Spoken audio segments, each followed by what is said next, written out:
IRCTC official कह रहा है कि तत्काल टिकट बुकिंग को लेकर मिस इन्फॉर्मेशन फैलाई जा रही है।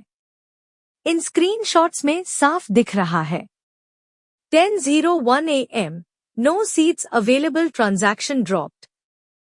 सुबह के 10:01, पैसेंजर डिटेल्स भरने के बाद भी बुक टिकट, प्लीज वेट, और सिस्टम वहीं अटक गया।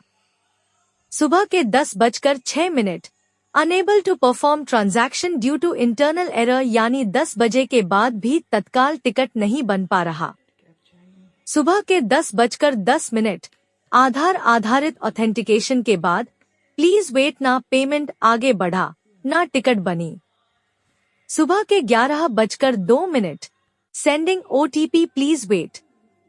ओटीपी भेजने के स्टेज पर ही सिस्टम फ्रीज। कन्वीनियंस फी दिख रही है, पे का बटन सामने है, लेकिन ओटीपी नहीं, आगे कोई रास्ता नहीं। हर स्क्रीनशॉट एक ही कहानी कह रहा है।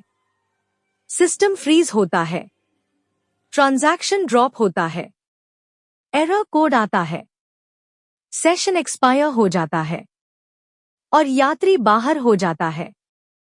यह एक दिन की तकनीकी गड़बड़ी नहीं है, यह हर दिन, हर शहर, ठीक 10-11 बजे दोहराया जाने वाला पैटर्न है। अगर आधार आधारित ओटीपी से यात्री ग्रॉसली बेनिफिटेड हैं, तो ओटीपी भेजने में ही मिनटों क्यों लग रहे हैं? ओटीपी स्टेज पर ही सिस्टम क्यों बैठ जाता है? पेमेंट पेज तक पहुंचकर भी ट्रांजैक्शन क्यों नहीं होता? अगर तत्काल टिकट सब लंबे समय तक उपलब्ध हैं, तो आम यात्रियों के लिए 30-40 सेकंड में सोल्ड आउट क्यों? टेलीग्राम पर आज भी कंफर्म तत्काल कैसे बिक रहा है?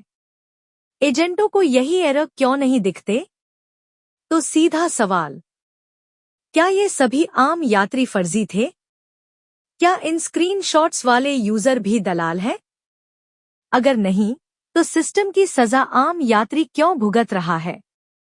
यह मिस इन्फॉर्मेशन नहीं है, यह सिस्टम डिजाइन फेलियर है, यह पीक टाइम लोड मिसमैनेजमेंट है, यह एजेंट सॉफ्टवेयर नेक्सस को छूने से बचने की नीति है। याद, जब तक पीक आवर्स 10-11 AM का इंडिपेंडेंट ऑडिट पब्लिक नहीं होगा, फेल तत्काल बुकिंग पर ऑटोमैटिक रिफंड और कॉम्पेंसेशन नहीं मिलेगा, एजेंट एक्सेस पूरी तरह खत्म नहीं होगा, तब तक ऐसे स्पष्टीकरण समाधान नहीं, आम यात्रियों के अनुभव का खंडन माने जाएंगे। स्क्रीनशॉट बोल रहे हैं, यात्री कहानी नहीं बना रहा, सिस्टम खुद गवाही दे रहा है।